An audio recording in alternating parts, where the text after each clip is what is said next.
Hello viewers, आज की video में हम देखेंगे कि एनिमल्स और ह्यूमंस, वैसे तो ये दोनों एक ही कैटेगरी में कंसीडर किए जाते हैं इन टर्म्स ऑफ बायोलॉजी और दोनों ही मैमल्स हैं। तो फिर एनिमल्स की बॉडी पे हेयर्स बहुत ज़्यादा क्यों होते हैं, जबकि ह्यूमंस की पूरी बॉडी पे हेयर्स तो होते हैं लेकिन बहुत कम।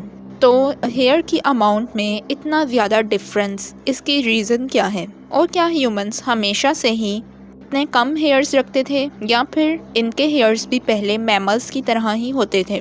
तो आइए जानते हैं इस वीडियो में। तो अगर हम अपने फोरफादर्स, अपने एंसेस्टर्स को देखें तो उनकी बॉडी पर इतने कम बाल नहीं थे जितना कि आज हमारी बॉडी पर हैं, क्योंकि वो जिस इन्वायरमेंट में रहते थे उनके पास प्रॉपर हाउसेस नहीं थे। अपने आप को प्रिवेंट करने के लिए, प्रोटेक्ट करने के लिए एनिमल्स से, इंसेक्ट से या किसी भी और चीज़ से, चाहे गर्मी हो सर्दी हो, उन्हें उसी खुले इन्वायरमेंट में बग़ैर किसी प्रॉपर प्लेस के, हाउस के रहना पड़ता था।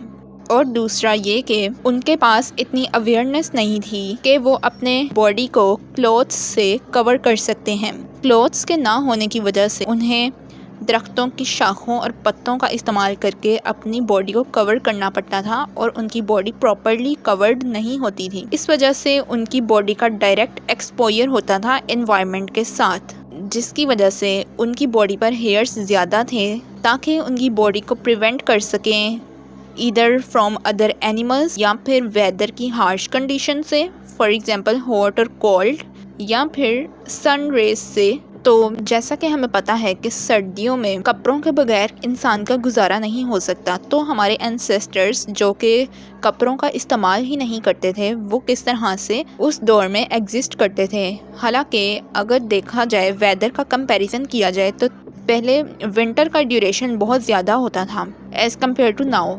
तो उस दौर में तो सर्दी भी बहुत ज़्यादा होती थी। तो फिर हमारे एंसेस्टर्स उस वक्त में किस तरह से एग्जिस्ट करते थे? क्योंकि उनकी बॉडी बहुत ज़्यादा हेयरी होती थी, तो थर्मो रेगुलेशन का जो प्रोसेस होता है, जिसमें ठंड लगने पर हमारे हेयर्स जो हैं, गूज बम्प्स जो हैं, वो खड़े हो जाते हैं और उनके हेयर जो है वो इंसुलेशन प्रोवाइड करते थे उनकी पूरी बॉडी को, और एक कवर, एक शील्ड की तरह उनकी बॉडी को विंटर्स और समर से प्रिवेंट करते थे। लेकिन अगर अब देखा जाए तो अब ह्यूमंस के पास प्रॉपर हाउसेस हैं, प्रॉपर प्लेस ऑफ रेजिडेंस है, अपने आप को प्रिवेंट करने के लिए क्लोथ्स हैं, जिसकी वजह से हेयर्स अपना फंक्शन लूज करते गए। लेकिन अभी भी हमारी बॉडी पर जो हेयर्स हैं वो हमारी प्रोटेक्शन के लिए ही हैं। इस वजह से आहिस्ता आहिस्ता हेयर्स की अमाउंट कम होती गई। लेकिन जो एनिमल्स हैं, मैमल्स, वो हमेशा से ही उसी प्लेस पे रहते आ रहे हैं जिस प्लेस पे वो अब रहते हैं। उनके पास प्रॉपर हाउसेस नहीं हैं, प्रॉपर प्लेस नहीं है अपने आप को प्रिवेंट करने के लिए, कवर करने के लिए, ना ही वो क्लोथ्स का यूज़ करते हैं। तो इस वजह से उनकी बॉडी फुल हेयरी होती है ताकि वो अपने आप को दूसरे एनिमल्स से प्रिवेंट कर सकें और वेदर की हार्श कंडीशन से भी प्रिवेंट कर सकें। So guys, this is for today's video. Hope you like this video and make sure to subscribe my channel. Thank you.